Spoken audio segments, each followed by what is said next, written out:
నీ దగ్గర డబ్బులే లేవు. డబ్బులు లేనప్పుడు మరి అప్పు చేసి మరి 5,000 కోట్లు ఒక విగ్రహాన్ని పెట్టడం అనేది ఎంతవరకు సమంజసం? అసలు ప్రజలకు ఇచ్చిన హామీలను నెరవేర్చకపోవడం, అసలు విద్యా వ్యవస్థను కుంటు పట్టించడం, అసలు సరైన వైద్య సదుపాయాలు లేకపోవడం, సరైన రోడ్లు లేకపోవడం, అభివృద్ధి పనులు ఎక్కడెక్కడే ఉండడం, ఇలాంటి అన్ని విషయాలు ఉన్నప్పుడు ఒక స్టాచ్యూ కోసం 5,000 ఖర్చు పెట్టడం అనేది ఎంతవరకు సమంజసం? ఒక్కసారి ఆలోచించండి.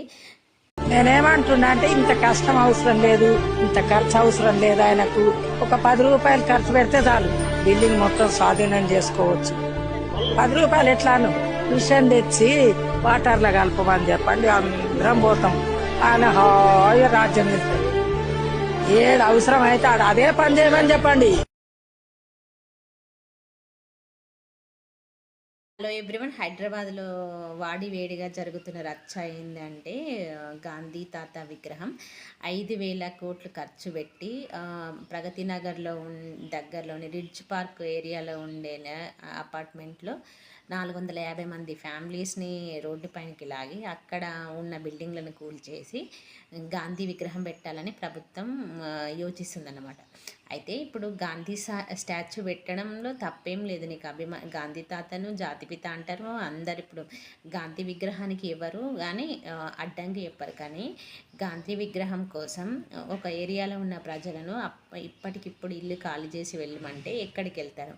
అయితే అక్కడ బఫర్, అంతకుముందు అది బఫర్ జోన్లో లేదని వాళ్ళకు క్లియర్గా లెటర్ ఇచ్చారు. ఇప్పుడు విగ్రహం పెట్టాలని ఇప్పుడు అది బఫర్ జోన్ ఏరియాలో ఉందని చెప్పి నోటిఫికేషన్ అనేది నోటీస్ అనేది చేంజ్ చేయడం చాలా అత్యంత దారుణమని అక్కడున్న ప్రజలు అనేది వాపోతున్నారు.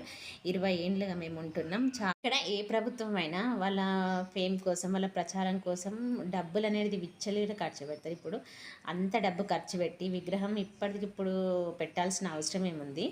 అయితే ఇక్కడ విగ్రహం పెట్టడం అనేది ఎవరు అపోజ్ చేయట్లేదు. ఎందుకంటే ఇక్కడ ముందు ఇప్పుడున్న తెలంగాణలో చాలామంది ఉద్యోగులకు సరిగ్గా జీతాలు చెల్లించడం లేదు. అలాగే విద్యా సంస్థలో సరైన సౌకర్యాలు లేవు. చూడండి, ఇక్కడ రీసెంట్గా వర్గల్లో పిల్లలందరూ ప్రైమరీ స్కూల్ పిల్లలు వచ్చి రోడ్డు మీద బైఠాయించి ధర్నా చేస్తున్నారు. ఎందుకంటే ఆ ప్రైమరీ స్కూల్ అనేది రెంట్కి ఉంటుంది. అక్కడ రెంట్ చెల్లించలేదని ఆ ఓనర్ పిల్లల్ని బయటకు పంపిస్తే పిల్లలు వచ్చి రోడ్డు మీద కూర్చున్నారు.